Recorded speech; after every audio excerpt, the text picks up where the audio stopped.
प्रभु यीशु मसीह के नाम में आपको अनुग्रह और शांति मिले। एक उकाब होता है जिसका नाम स्टेलर्स सी ईगल होता है, यानी उस उकाब का नाम होता है स्टेलर सी, और ये सबसे भारी उकाब माना जाता है। इस उकाब का वजन 9 किलो होता है और ये जब अपनी पंख फैलाता है तो टोटल जो पंख टू पंख स्पैन होता है वो 2.5 मीटर या करीब 8 फीट होता है। इतना भारी और बड़ा उकाब ये होता है और ये माना जाता है कि उकाब के पंख, मतलब इतने बड़े उकाब के पंख टोटल 12 किलो वजन उठा सकते हैं। तो अगर 9 किलो उसके शरीर का वजन है तो करीब 2.5 से 3 किलो ये और अपना शिकार अपने पंजों में उठा सकता है, उठाकर उड़ सकता है। और एक घटना एक जानी मानी झील है, चौटोक्वा झील के नाम से है, चौटोक्वा लेक। और वहीं पर कुछ उकाबों ने अपना एक कॉलोनी सा बना रखा था और वहीं पर बस रहे थे और लोग आके वहाँ पर उस झील पे आते थे और इन उकाबों को देखते भी रहते थे। और उकाब से लोग ज़्यादा थोड़ा बच के ही रहते हैं, तो ये थोड़े और निडर हो गए थे और खाना और मछलियाँ छीनने में ये थोड़े और निपुण हो गए थे। तो एक बार एक दृश्य लोगों को दिखा कि एक उकाब झील के ऊपर मंडरा रहा था और एकदम उसने पानी में छलांग मारी और ऊपर उड़ने लगा। और जब ऊपर उड़ रहा था तो देखा गया कि उसके पंजों में एक बड़ी मछली उसने पकड़ के रखी थी और ये मछली एक मस्कलिंज नाम की मछली थी, जो एक फ्रेश वाटर मछली होती है।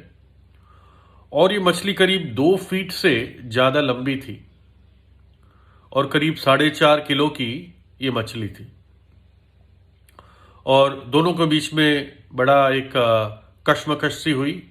मछली तड़प रही थी, फड़फड़ा रही थी और उकाब भी अपनी पूरी ताकत लगा के ऊपर उड़ रहा था। तो दोनों के बीच में ये युद्ध सा चलता रहा और उकाब करीब 1000 फीट तक ऊंचाई पर उड़ा। लेकिन बाद में देखने में आया कि उकाब धीरे धीरे नीचे अब आता गया और बहुत तेजी से अब वो पानी की तरफ गिरने लगा। और मछली उसके पंजों में अब तक पकड़ी हुई थी और दोनों पानी में गिरते हैं और पाया जाता है कि दोनों मर जाते हैं। और ऐसा लगता है कि जब उकाब ऊंचाई पर उड़ा मछली को पकड़ के, तो उसने बाद में एहसास किया कि मेरे ये उठाने के लिए ये शिकार ज़्यादा भारी है। लेकिन उसने अपने पंजे इतने गहरे डाल दिए थे मछली में कि जब वो चाह रहा था तब भी अब वो उस अपने शिकार से आज़ाद नहीं हो पा रहा था। इसलिए जब उसकी उड़ने की क्षमता खत्म हो गई तो वो मछली के वजन ने उसको नीचे खींच लिया और वो दोनों पानी पे गिरे और दोनों मर गए। साइंटिस्ट बताते हैं कि जो उकाब की जो पकड़ने की शक्ति है उसके पंजों से, वो बहुत ज़्यादा सामर्थी होती है। मतलब अगर मनुष्य के, आदमी के हाथ की जो पकड़ होती है, जितना फोर्स होता है उसमें, उससे 10 गुना एक बड़े उकाब की पकड़ने की ताकत होती है। आप समझ लीजिए, 10 गुना एक आदमी की पकड़ से। तो इस उकाब ने अपने पंजे इतने गहरे डाल दिए थे मछली के अंदर कि अब वो निकाल नहीं पा रहा था। उकाब के पास हाथ तो होते नहीं कि अपना पंजा खींच ले, इसलिए वो शिकार से अलग नहीं हो पाया। और ये भी सच बात है कि कभी हमारे जीवन में भी ऐसा होता है, कोई ऐसी चीज जिसमें हमारी पकड़ इतनी मजबूत हो जाती है और हम इतने मजबूर हो जाते हैं कि जब चाहते हैं कि इससे छूट जाओ तब भी छूट नहीं पाते।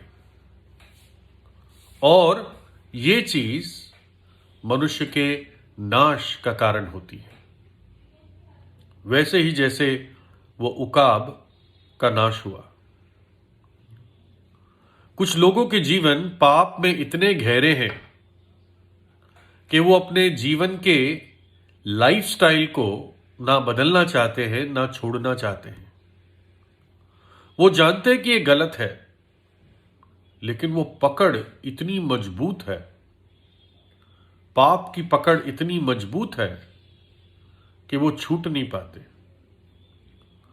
वो सोचते हैं कि किसी और दिन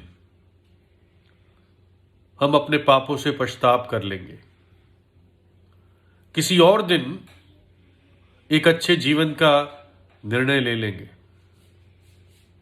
देखो, परमेश्वर विश्वास योग्य है और न्यायी है। वो हर पापी को एक विवेक या मौका पछताव करने का देता है। विवेक तो सभी को देता है ना?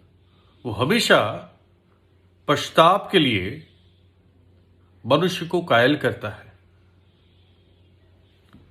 लिखा है, प्रभु अपनी प्रतिज्ञा के विषय में देर नहीं करता, जैसी देर कितने लोग समझते हैं, परंतु तुम्हारे विषय में धीरज धरता है और नहीं चाहता कि कोई नाश हो, वरन ये कि सबको पश्चाताप का अवसर मिले।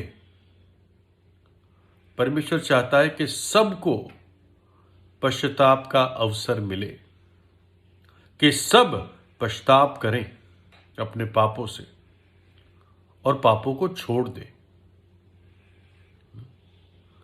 इब्रानियों में लिखा है, जैसे कहा जाता है कि यदि आज तुम उसकी आवाज को सुनते हो तो अपने मन को कठोर ना करो।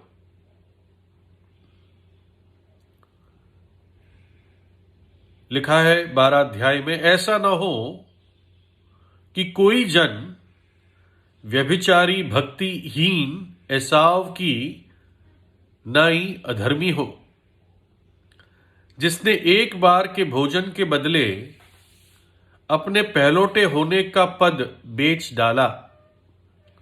तुम जानते हो कि बाद को जब उसने आशीष पानी चाही तो अयोग्य गिना गया और आंसू बहा बहा कर खोजने पर भी पश्चाताप का अवसर उसे ना मिला।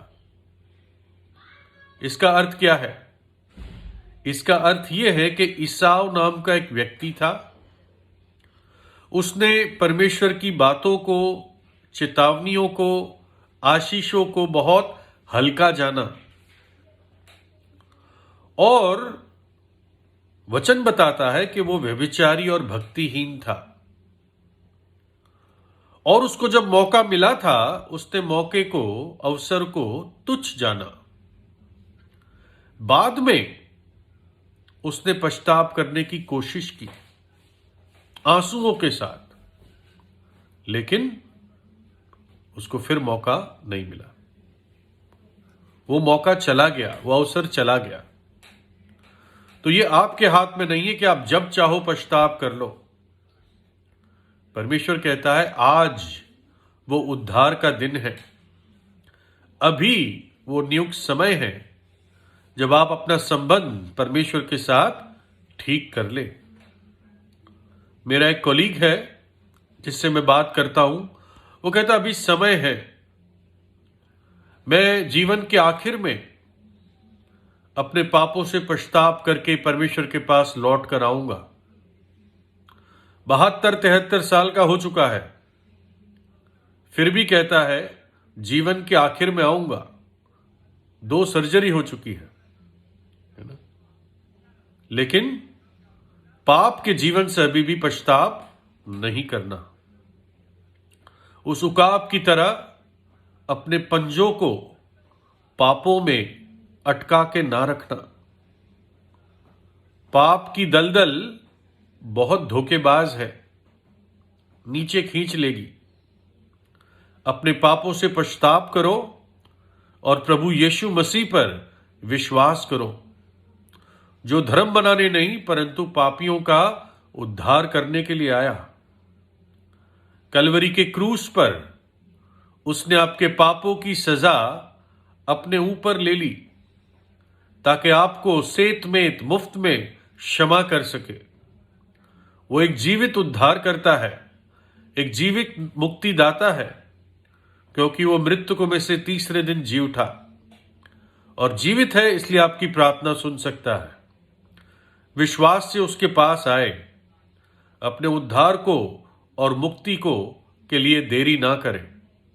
हमें कल का नहीं पता, हमें ये नहीं पता ये दिन आखिरी है या नहीं। तो इसलिए प्रभु यीशु से प्रार्थना कीजिए, परमेश्वर आपको आशीष दे।